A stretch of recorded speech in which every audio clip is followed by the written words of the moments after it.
Hello friends, I am Rajiv and welcome back to MET। So friends, आज का जो topic है ये टॉपिक बहुत इंटरेस्टिंग है। आप लोगों के कमेंट के ऊपर बेस करके ये टॉपिक बनाया गया है। इस टॉपिक में आप यहाँ पर देख सकते हैं, यहाँ पर लिखा हुआ है ionization detector are radioactive and harmful to the body. ये एक कोटेशन है कि आयोनाइजेशन डिटेक्टर हार्मफुल और रेडियो एक्टिव होता है बॉडी के लिए, लेकिन इसके ऊपर ही डिपेंड करके आज का टॉपिक है। यही टॉपिक है कि ये बात सच है या फिर झूठ है। मतलब ये बात क्या सच है कि आयोनाइजेशन डिटेक्टर रेडियो एक्टिव है और हार्मफुल होता है बॉडी के लिए, तो इसको ही आज हम डिस्कशन करेंगे। ठीक है, तो इसके सबसे पहले हम क्या देखेंगे कि working principle of ionization detector. Ionization detector का वर्किंग प्रिंसिपल हमको देखना पड़ेगा इसको जानने के लिए कि आयोनाइजेशन डिटेक्टर क्या रेडियो एक्टिव है या नहीं है। ठीक है, और उसके साथ क्या मटेरियल यूज़ किया जाता है, कैसे रेडियो आइसोटोप यूज़ किया जाता है आयोनाइजेशन डिटेक्टर के अंदर। उसके बाद हम एक कंक्लूजन पे आएंगे। ओके, अब यहाँ पर देखिए, अगर कोई आयोनाइजेशन डिटेक्टर को हम क्रॉस सेक्शन करते हैं, मतलब आयोनाइजेशन डिटेक्टर को हम तोड़ते हैं, तो उसमें दो चीज़ आराम से आ जाती है। एक होता है मतलब एक ही तरीके से देखने का दो चीज़ आता है, एक होता है बजर और एक होता है आयोनाइजेशन चेम्बर। तो आयोनाइजेशन वाला ये जो चेम्बर है, ये आयोनाइजेशन चेम्बर के ऊपर ही पूरा का पूरा डिटेल्स तैयार होगा। मतलब आयोनाइजेशन चेम्बर का ऊपर ही मैक्सिमम जो डिपेंड करता है आयोनाइजेशन डिटेक्टर का वर्किंग प्रिंसिपल। ओके, अब यहाँ पर आप लोग देख सकते हैं कि आयोनाइजेशन चेम्बर में हम लोग क्या क्या देखेंगे। आयोनाइजेशन चेम्बर में हम लोग देखेंगे कि एक electrically positive and electrically negative charge plate connected with battery और DC सप्लाई। मतलब एक इलेक्ट्रिकली चार्ज प्लेट, एक इलेक्ट्रिकली पॉजिटिव चार्ज प्लेट और एक इलेक्ट्रिकली नेगेटिव चार्ज प्लेट, जो एक DC सप्लाई यानी एक बैटरी के साथ जो कनेक्टेड है। ठीक है, अब रेडियो एक्टिव मटेरियल और रेडियो आइसोटोप जिसका नाम है अमरीशियम 241, ये सबसे ज़्यादा ज़रूरी है, इसको नोट करके रखिए। अमरीशियम 241, इसके ऊपर ही डिपेंड करके जो रेडियो आइसोटोप, मतलब यही रेडियो आइसोटोप है, इसके ऊपर ही डिपेंड करके आयन चेम्बर में वायु को, मतलब एयर को कंडक्टिव बनाया जाता है। ठीक है, तो ये सब जानने के लिए अब चलिए हम लोग देख देते हैं कि इसका जो वर्किंग प्रिंसिपल है वो वर्किंग प्रिंसिपल कैसे किया जाता है। यहाँ पर आप एक चीज़ देख सकते हैं कि एक्चुअली में यहाँ पर हो क्या रहा है ना। तो यहाँ पर देखो, ये जो पूरा का पूरा जो चेम्बर है, ये पूरा चेम्बर है आयोनाइजेशन चेम्बर। ओके, अब आयोनाइजेशन चेम्बर में जैसे हमने बताया था कि दो प्लेट है, ये है हमारे पॉजिटिव चार्ज प्लेट और ये है हमारे नेगेटिव चार्ज प्लेट। ओके, तो पॉजिटिव चार्ज प्लेट हो गया, नेगेटिव चार्ज प्लेट हो गया, आयोनाइजेशन चेम्बर हो गया। अब यहाँ पर सिर्फ आयोनाइजेशन चेम्बर के बाहर भी एक सर्किट है, तो उस सर्किट के थोड़ा बहुत और पार्ट्स हम देख लेते हैं। यहाँ पर आ जाते हैं ये करंट सेंसर। ओके, ये क्या है, करंट सेंसर। ओके, और यहाँ पर हम देख लेते हैं इसको बैटरी या DC सोर्स जिसको हम कह रहे हैं, वो हम यहाँ पर देख लेते हैं। तो इस तरीके से एक कनेक्टेड रहता है। बैटरी का जो नेगेटिव सिरा होता है वो कनेक्टेड होता है नेगेटिव चार्ज प्लेट के साथ, और बैटरी का जो पॉजिटिव सिरा होता है वो मतलब वो कनेक्टेड होता है हमारे सेंसर के साथ या फिर हमारे पॉजिटिव चार्ज प्लेट के साथ। ठीक है, तो इस तरीके से हमारा जो सर्किट होता है वो होता है कंप्लीट। और जो आयोनाइजेशन चेम्बर में एक जगह से एयर इन होने का एक ऑप्शन भी रहता है। ठीक है, तो इस तरीके से आयोनाइजेशन चेम्बर में हो गया। अब देखिए हमारे मतलब जो ये जो आयोनाइजेशन चेम्बर है, इस आयोनाइजेशन चेम्बर के अंदर एक कंटिन्यूसली प्रेशर है, एक टेम्परेचर है कंटिन्यूस, एक प्रेशर और एक जो प्रेशर है, एयर का प्रेशर है कंटिन्यूस। ठीक है, तो इस टेम्परेचर में और इसी प्रेशर में क्या है, जो एयर है वो अंदर आता है। ठीक है, अब यहाँ पर देखिए सिर्फ इतनी सी जगह पे क्या हो रहा है यहाँ पे। अब यहाँ पर गौर से देखिए, यहाँ पर होता है हमारे अमरीशियम 241। अमरीशियम 241 कहाँ होता है, ये नीचे हम अमरीशियम 241 को देख पाते हैं। ओके, अब क्या करते हैं कि ये अमरीशियम 241 है क्या, एक रेडियो आइसोटोप है। ये जो अल्फ़ा पार्टिकल्स आप लोग देख रहे हैं, जो ये ए तरीके का अल्फ़ा पार्टिकल्स आप लोग देख रहे हैं, ये अल्फ़ा पार्टिकल्स क्या है। अल्फ़ा पार्टिकल्स, ये जो अमरीशियम 241 है, ये अमरीशियम 241 अपने आप से, ये रेडियो आइसोटोप अपने आप से अल्फ़ा पार्टिकल्स को मतलब अमरीशियम 241 से अल्फ़ा पार्टिकल्स निकल रहा है। ठीक है, अभी यही पार्टिकल्स क्या हो रहा है, जो वायु है, मतलब हमारे जो एयर है, एयर में क्या हो रहा है, एयर का जो मॉलिक्यूल है, ये एयर का मॉलिक्यूल होता है। ठीक है, ये सब एयर का मॉलिक्यूल समझ लीजिए। तो इन्हीं एयर का मॉलिक्यूल के साथ ये टकराव हो रहा है। ओके, तो क्या अमरीशियम 241 से जो अल्फ़ा पार्टिकल्स निकल रहा है वही अल्फ़ा पार्टिकल्स यहाँ पर एयर में आके एयर के जो पार्टिकल्स होता है के जो पार्टिकल्स होता है उसके साथ टकराव हो रहा है, मॉलिक्यूल एयर मॉलिक्यूल के साथ ये टकराव हो रहा है। ओके, अभी यहाँ पर जब एयर मॉलिक्यूल से टकराव हो रहा है तब क्या हो रहा है, देखिए एयर मॉलिक्यूल से टकराव होने के बाद यहाँ पर ये आ रहा है कि जब भी ये टकराव हो रहा है तब भी यहाँ पर और आप लोग देख सकते हैं तब भी यहाँ पर एक नेगेटिवली चार्ज इलेक्ट्रॉन तैयार हो रहा है, एक पॉजिटिवली चार्ज प्रोटॉन तैयार हो रहा है। ओके, क्या हो रहा है ध्यान से देखिए, नेगेटिवली चार्ज इलेक्ट्रॉन और पॉजिटिवली चार्ज प्रोटॉन जब भी यहाँ पर ये टकराव हो रहा है, मतलब एयर मॉलिक्यूल के साथ जब भी रेडियो आइसोटोप टकराव हो रहा है, ठीक है। अभी आप लोग देख सकते हैं कि हमारे इधर जो एयर है, मतलब हम जहाँ पर भी जाए एयर हमेशा मौजूद है। उस एयर में क्या वो एयर कंडक्टिव नहीं होता है, लेकिन एयर को कंडक्टिव बनाया जा रहा है इस रेडियो आइसोटोप के जरिए। ओके, रेडियो आइसोटोप से क्या हो रहा है, अमरीशियम 240 से एक कंटिन्यूस वे से एक लिमिटेड अमाउंट अल्फा पार्टिकल्स तैयार हो रहा है, लिमिटेड अमाउंट अल्फा पार्टिकल्स बाहर आ रहा है, ठीक है। अब इसी अल्फ़ा पार्टिकल क्या हो रहा है, वायु में जो उसके अंदर आयनाइजेशन चेंबर के अंदर जो वायु है उसके साथ टकराव हो रहा है, जिस वजह से यहाँ पर नेगेटिवली चार्ज इलेक्ट्रॉन और पॉजिटिवली चार्ज प्रोटॉन तैयार हो रहा है। अब क्या हो रहा है कि नेगेटिवली चार्ज इलेक्ट्रॉन जो है वो क्या है, पॉजिटिवली चार्ज प्लेट की ओर खींची जा रही है, और जो वो प्लस है मतलब प्रोटॉन है वो नेगेटिवली चार्ज प्लेट की तरफ खींची जा रही है। मतलब क्या हो रहा है कि एक बायस तैयार हो रहा है, जो एक इलेक्ट्रॉन्स इधर जा रहा है और प्रोटॉन्स इधर आ रहा है। अब इसी सिचुएशन में हम लोग क्या जानते हैं कि इसी सिचुएशन में करंट का फ्लो होना स्टार्ट हो जाता है, ठीक है, करंट का फ्लो होना स्टार्ट हो जाता है। तो ये नेगेटिवली चार्ज इलेक्ट्रॉन इधर जा रहा है तो करंट फ्लो होना स्टार्ट हो जाता है।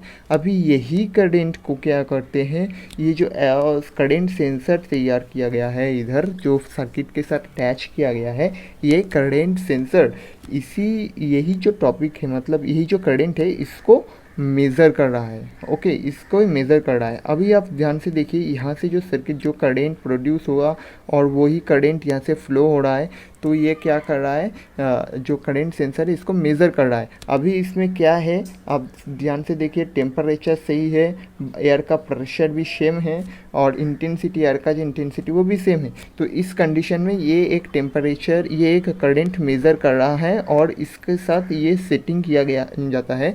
मतलब क्या कि समझ ले इतने से इतने तक, ठीक है, मतलब समझ लिए 1 से 2 तक, मतलब ऐसे ही इतने से इतने मिली एम्पेयर तक करंट जो है वो करंट फ्लो होगा। अभी हम यहाँ पर देखते हैं कि यहाँ पर क्या हो रहा है कि स्मोक आ रहा है। ओके, स्मोक जब इधर अंदर आ रहा है आयनाइजेशन चेम्बर के ऊपर, क्या कैसे हो रहा है, देखिए किसी भी जगह पे हम लोग क्या कर रहे हैं, जो आयनाइजेशन डिटेक्टर लगा हुआ है अभी वहाँ पर फायर हो जाता है, या फिर किसी भी तरीके से स्मोक आ रहा है, ठीक है, जो कोहरा भी हो सकता है, ठीक है, मतलब किसी भी तरीके से ऐसे यहाँ पर कुछ आ रहा है, स्मोक जैसे कुछ आ गया, तो क्या होगा कि यहाँ का जो इंटेंसिटी है, वायु का इंटेंसिटी है उसमें डिफरेंस आ जाएगा, एक नंबर। दो क्या होगा ना, यहाँ से जो अमरीशियम का जो अल्फ़ा पार्टिकल्स तैयार हो रहा था उसमें कोई भी चेंज नहीं आएगा। ओके, तो क्या होता है, मतलब एक तरीके से चेंज होता है क्या, ये एयर में। तो एयर में चेंज होने के साथ साथ क्या होता है कि एयर का जो मॉलिक्यूल स्ट्रक्चर है, मॉलिक्यूल भी है, उसमें भी थोड़ा बहुत चेंज हो जाता है। तो जिसमें क्या होता है कि ये यहाँ पर जो अल्फ़ा पार्टिकल्स तैयार हो रहा था, जो अल्फ़ा पार्टिकल्स निकल के एयर के मॉलिक्यूल को साथ टकरा के जो नेगेटिवली चार्ज इलेक्ट्रॉन और पॉजिटिवली चार्ज प्रोटॉन में डिवाइडेड हो रहा था, वही क्या हो रहा है, वो प्रोसेस थोड़ा सा डिले हो जाता है, और डिले होते होते बहुत क्या होता है, इसकी वजह से हमारे पास जो करेंट आ रहा था, जो प्रोड्यूस करेंट हो रहा था, वो क्या होता है, जो मेन करेंट प्रोड्यूस होना चाहिए था वो लेस हो जाता है। अभी इसका जो सेटिंग किया हुआ होता है, या फिर जो इसका सेट मीटर होता है, अब उससे नीचे जब भी ये उतर जाता है, मतलब क्या होता है कि करेंट तैयार होने में ऐसा डिले हो गया है, मतलब जो यहाँ पर करेंट प्रोड्यूस हो रहा है उसका जो उसका जो परिमाप है, उसका जो मेज़रमेंट है, वो अगर थोड़ा सा नीचे हो जाता है इसका सेट एट से, तब जाके क्या होता है, अचानक नीचे हो जाता है, तब जाके क्या होता है कि यहाँ से एक सिग्नल जनरेट होता है,